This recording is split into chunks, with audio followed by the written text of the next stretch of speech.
Someone asked me a few minutes ago, so tell you, I downloaded my LinkedIn contacts. And one of the names in the list, I can't find based on the name in the list. How do I get past this?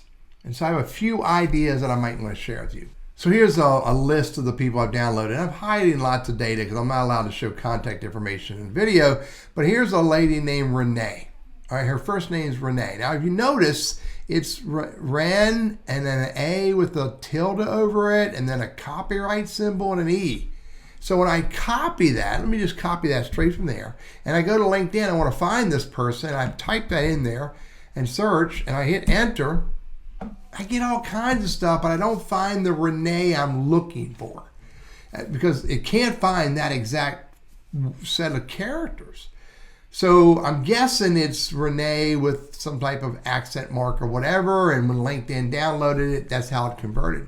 So I can't find it based on searching for a name, but maybe I can find it another way. So let's go down to the download list, and you can see the name of the company she works for is Salani Cheese. All right, so let me go find the company Salani Cheese. Give me 1 second. Salani Cheese.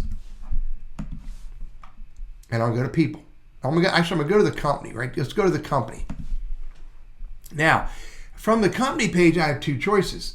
I can go see all 50 employees, or I can go right here and click on the people tab. Click on the people tab, and now I can scroll through the people tab here, and I can look and see if I can find a Renee or a Renee with some access. So there's a Renee, retired. Well, let's go look and see what the download says she is. Renee, inventory supply chain. Let me go back and see. Inventory supply chain. This is her right here. So the bottom line is when you struggle to find someone based on their name, because they're using extended characters in it, it makes it really hard to find them, you can go look at the company, and hopefully the company, the number of employees is not so big that you can't either peruse the people or go to search all people and scroll through it, and hopefully you can find the person you're looking for. Extended characters get in the way of search. This might be the easiest answer to that problem. I'm Teddy, your LinkedIn and Sales Navigator strategist, trainer, and coach. I hope this is helpful for you.